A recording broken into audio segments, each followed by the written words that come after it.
Well, ahoy, mateys. Happy Halloween.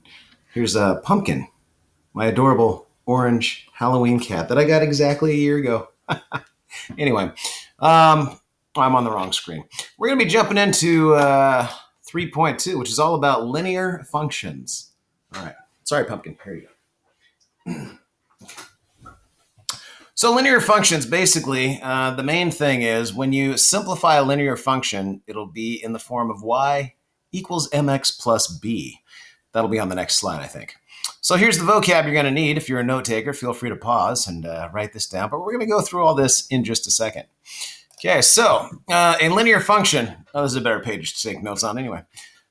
So for an input x and an output y, a linear function will be in the form y equals mx plus b. M and b are regular old numbers. They're constants. They can be 0. So you can have like 0x plus a number or like 3x plus 0. That's fine.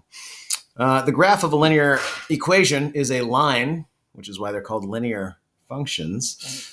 And a linear function whose graph is non-vertical, well, that means it can't be straight up and down. And it has a constant rate of change. That is called the slope. That's basically what m is. So whatever number m is, that's your slope. That's your rate of change. A nonlinear function does not have a constant rate of change. Therefore, its graph is not a line. So if it's a linear function, when you graph it, you get a straight line. If it's nonlinear, it's not a straight line. So it all makes sense because, linear, line. So let's check these two graphs right here. So graph A, is that a linear function? Is it a line? Well, no, it's curved. So not linear. This one right here is called a quadratic. Oh, hey, pumpkin, you're stepping on the laptop there. All right, that's okay. What about B? Is that a linear function? Well, yes, it is, because it's a line. So there we go. That is a linear function. This one is not. Okay, sometimes instead of being on graphs, you're going to see these functions be put on tables like this one. So take a look at this. Our x's are our inputs, and our y's are our outputs. Now, remember, a linear equation, when you graph it, would make a straight line, which means it has to have a constant slope, it's called. It has to be increasing or decreasing the same amount every time. So take a look at table A. Do you think that might be a linear function? Well, there you go. Okay, I'm going to get you off the keyboard here. Yes, so as x increases by 3 every time, y decreases by 6 every time. So that is a constant rate of change. Therefore, it is a linear function. Okay, what about table B? Is that a linear function? Okay, this one's a little trickier. Notice that x is increasing by 2. Oh, whoops. No, you're okay. On the second one, you'll see that x is increasing by 2. But our output is changing a different amount every time. Therefore, it is not linear. Okay, this would be a non-linear. Okay, let's move on to some examples here. You will also see these in equation form. So remember, anything that can be simplified to y equals mx plus b, and m or b can be 0, remember that, is linear. So this first one right here, y equals 3.8, is that linear? Well, yes. Oh, whoops, I just gave away a lot of the other answers. Yeah, because that's like 0x plus 3.8. So that would be a straight horizontal line when you graph it. We'll get to the graphing part later. And then all these other ones here, that with the square root sign, not linear. Exponent, not linear. When x is on the bottom of a fraction, that is called an inverse equation, not linear. This one right here, if you simplify it, 6x minus 6, boom, linear right there. And this last one, you got x squared, so not linear. Okay, so these two, the first one and the fifth one there, are linear. Okay, and then we got to talk about discrete and continuous. Again, once you have these down, it's pretty self-explanatory. So a solution to a linear equation is an input x and an output y that makes the equation true. So if you plug in the input, you get the correct output. And those can be shown on a graph as points on a graph. Now sometimes, and again, normally a graph is a XY graph. It's not a number line like this. They're showing you the difference between discrete and continuous.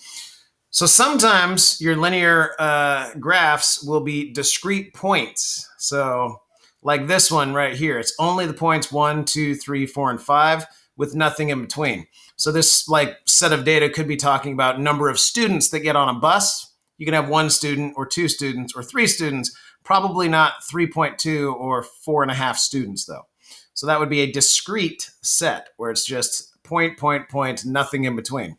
A continuous domain would be like from 1 to 5, all of those points included. So it could be like the temperature rising or the time. So there could be something between 1 second and 5 seconds, like 1.3 seconds or 1.4 degrees would make sense. So that would be a continuous domain.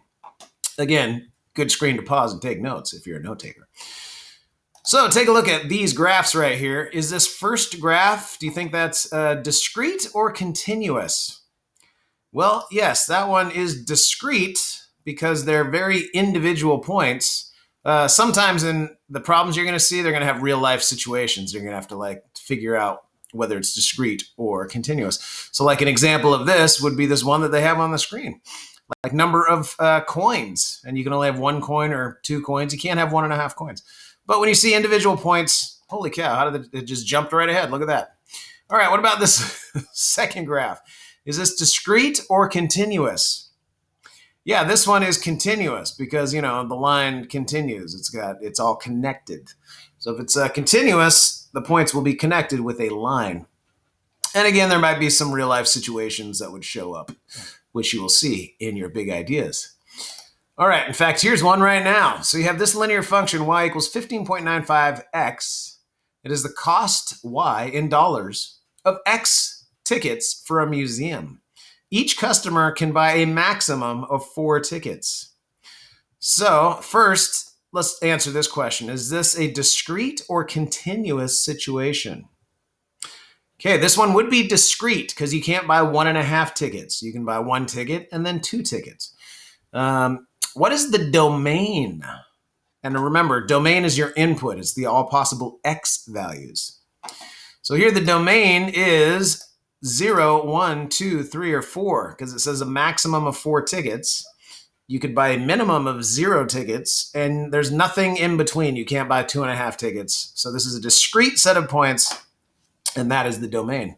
And then the graphing, we're not going to have you do on Edpuzzle, but you will have to do it on Big Ideas. So to graph this, it just jumped. I didn't even click. It just jumped ahead. Ooh, it's Halloween, spooky.